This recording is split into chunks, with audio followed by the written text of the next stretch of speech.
What's up, boys, and welcome back to the channel. Today we're diving into one of the most chaotic moments in gaming history. A moment that didn't just start drama, it changed the entire internet. What if I told you the biggest culture war in gaming didn't start with politics or representation or wokeness, but with a breakup post? Now I know. It sounds ridiculous, but that breakup accidentally lit the fuse for a decade of online warfare.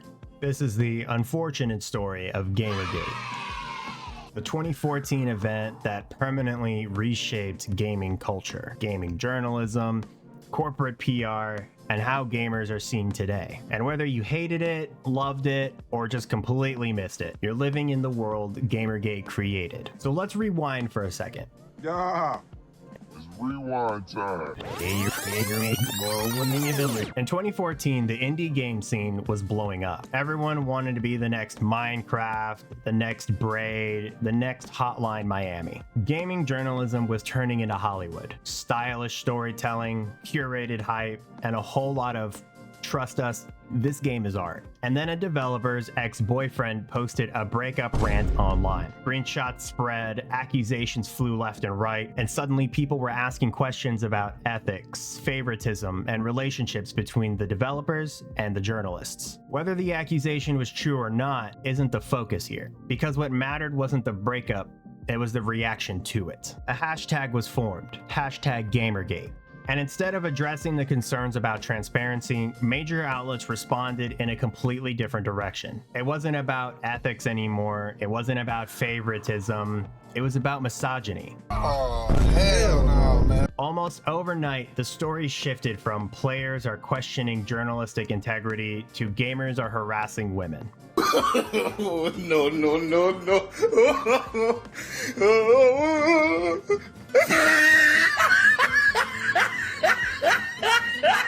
And that shift blew everything wide open. You suddenly had people genuinely upset about the journalism ethics, trolls joining for the chaos, activists joining to fight the trolls, journalists treating gamers like the enemy, corporations stepping in to look heroic, forums and communities erupting. Everyone was fighting someone, but no one was fighting about the same thing. Gamergate wasn't one argument, it was multiple stacked on top of each other. The journalism conflicts, or who gets to shape the gaming conversation, the identity conflicts, who belongs in gaming, and the cultural conflict. What should games even be? Once those collided, the internet changed permanently. On one side, you had gamers who felt mocked and silenced by the media. On the other side, you had journalists and activists who felt like gaming culture was fundamentally toxic. Nobody backed down. Nobody listened. Everybody assumed the worst of everyone else. And after that moment, gaming never really went back to normal. And here's where things went from online drama to cultural wildfire. Because Gamergate didn't explode because of the breakup story. It exploded because there was already zero trust between players and the media. If you were online back then, you could feel it. You could cut that tension with a knife. Players didn't trust game journalists. Journalists didn't trust the players. And both sides were convinced the other side was acting in bad faith. So when the hashtag started trending, for better or for worse, both sides responded like it was war. Gamers were basically saying, hey, can we talk about the shady stuff happening in gaming journalism? And journalists responded with, if you're questioning us, you must hate women. That one move poured gasoline on everything. There was no meeting in the middle, no actual discussion to be had, just an instant escalation. Once the conversation turned into gamers are harassing women, the floodgates opened. People who didn't even play games joined in just to fight the harassers. Trolls joined just to enjoy the chaos. Corporations jumped in to look protective and PR friendly. And almost nobody stopped to ask, are we even having the same conversation anymore? Because truth be told, they weren't. The conflict turned into a moral battlefield. Everyone saw themselves as the good guy defending something important. And when people think they're fighting for something righteous, they don't compromise, they double down. Then came the think pieces, the headlines, the takes. The famous one, gamers are dead. If you were a gamer in 2014, you remember how that felt. Imagine loving games your whole life and suddenly every major outlet is acting like you are the problem. Gamers dug in, journalists dug in, and the internet just poured nitro onto the fire. Reddit threads, Tumblr fights, Twitter wars, 4chan raids, YouTube videos, doxing attempts, swatting, canceling, and counter-platforming. It got so chaotic that the original issue wasn't even part of the conversation anymore. It wasn't about ethics. It wasn't about harassment.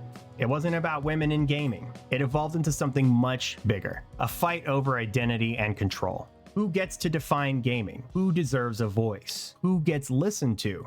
And who gets punished for speaking? That's when Gamergate became a turning point. Because the moment gaming became a battle over identity, there was no way to go back to how things were before. And here's where things got really interesting, because Gamergate didn't just end. It left a blueprint, and the gaming industry has been following it ever since, whether intentionally or not. Let's start with the immediate fallout. After months of chaos, harassment claims, backlash, counter-backlash, and think pieces, the industry hit a breaking point. Nobody wanted to reopen the conversation, nobody wanted to touch it. So instead of fixing anything, the industry just changed the rules. Platforms, companies, publishers quietly started taking notes. Online mobs can form instantly. Harassment can target individuals out of nowhere. Narratives can spiral regardless of facts. People will pick a side even if they don't understand the conflict. Once the fight starts, nobody controls it. And what happened next shaped the gaming world we have today.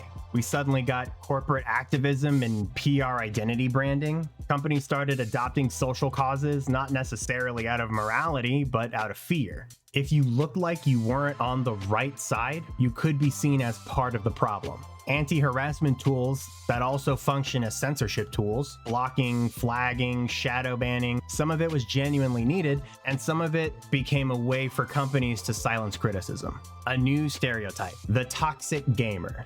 Gamers weren't being treated as a diverse group of people anymore. They became a brand image issue. Journalism credibility collapse. Gamers stopped believing gaming media represented the community. They turned to YouTubers, streamers, and independent reviewers instead. That last one changed everything. Because before Gamergate, journalists shaped the gaming conversation. After Gamergate, content creators did. You could even argue that because of Gamergate, it's the reason that content creators got so big, at least in the gaming conversation. Because if you couldn't trust the journalist to tell you whether or not the game was good or bad or what to look out for or XYZ, who could you turn to? And once players started trusting creators more than the press, publishers took notice. Now, every game announcement revolves around streamer reactions, influencer partnerships, creator early access, YouTube review coverage, reaction economy. In other words, the gaming industry shifted from journalism-driven to creator-driven. If you've ever wondered why companies bend over backwards to get influencers on their side, why they send review copies early, sponsor streams, invite creators to events, it's because Gamergate killed the old pipeline. The media never recovered its authority. Creators replaced them. And the irony, that's exactly what the journalists were afraid of. Gamergate didn't just mark a messy chapter in gaming history, it redesigned the power structure. And here's the part that nobody talks about. Every major gaming controversy since 2014 has followed more or less the same template. Company versus community, criticism versus accusation, activists versus anti-woke, harassment claims versus censorship claims, and a tidal wave of creators and commentators in the middle trying to make sense of it all. Whether it's Blizzard in Hong Kong, Cyberpunk 2077 Backlash, Hogwarts Legacy, The Last of Us Part 2, Helldivers 2, Diablo Immortal, Battlefield 5, Starfield, Baldur's Gate 3, Romance Panic. It's all the same pattern every time. Controversy hits, often over representation, ethics, monetization, or messaging. Both sides claim the other is destroying gaming. The conversation becomes a proxy battle over identity. Nuance dies instantly. Journalists and creators take opposite sides. Companies panic and scramble for PR survival. Whether you agree with one side or the other has nothing to do with it. The point is, Gamergate created the model that modern gaming culture runs on. Not because people wanted it, but because once the internet learned how powerful identity-based outrage was, there was no putting that genie back in the bottle. After all, once you open Pandora's box, it's really hard to get it all back in. And ever since then, gaming hasn't really been just about games. It's been about culture, identity, loyalty, and ideology. That's the real fallout, and that's the world we're in now. So here's the part that's easy to miss. Gamergate wasn't just an event. It wasn't just a scandal or a hashtag or even a fight between the gamers and journalists. It was a pattern, a formula the entire internet absorbed. A controversy doesn't need facts to go viral. Conversation doesn't need clarity to explode. And once people feel morally justified, the truth stops mattering. Gamergate taught the internet that outrage is a weapon. And once people learned how to use it, they never stopped. Look around the gaming world today and you can still see some of the fragments. A new game comes out, instantly people choose sides. Someone expresses an opinion, instantly someone declares it harmful. A developer stumbles, instantly their personal life becomes public property. A journalist criticizes a fan base, instantly the fan base goes to war. Sometimes rightfully so. It's the same moves, the same escalation, the same internet choreography, just with different names and different faces. And that's the part that should make all of us think. Because truth is, Gamergate didn't end. It just mutated. Every major controversy since then, whether it's about politics, representation, monetization, or personal behavior, follows the same roadmap. Step 1, a disagreement turns into a moral conflict. Step 2, everyone assumes the worst of everyone else. Step 3, nuance gets thrown out the window. Step 4, the internet takes sides like it's a sport. And step 5, anyone in the middle gets pushed to pick a side. Gamergate wasn't the first culture war on the internet, but it was the one that showed everyone else how it works. And unless people learn how to talk to each other without instantly trying to win, the next Gamergate isn't a matter of if, it's a matter of when. And honestly, in some corners of gaming, it feels like it's already happening. So here's the real question I want to leave you with. What did Gamergate teach the internet? And what do you think the gaming community ever actually learned from it? So if you liked the video and enjoyed my commentary, go ahead and smash that like button and subscribe to the channel. A little bit at a time goes a long way. And drop your thoughts in the comments. I genuinely want to hear people's perspective on this, especially if you live through Gamergate or if you're seeing these patterns for the first time today. Because the more we understand how this cycle works, the harder it becomes for gaming or any community to get torn apart by it again.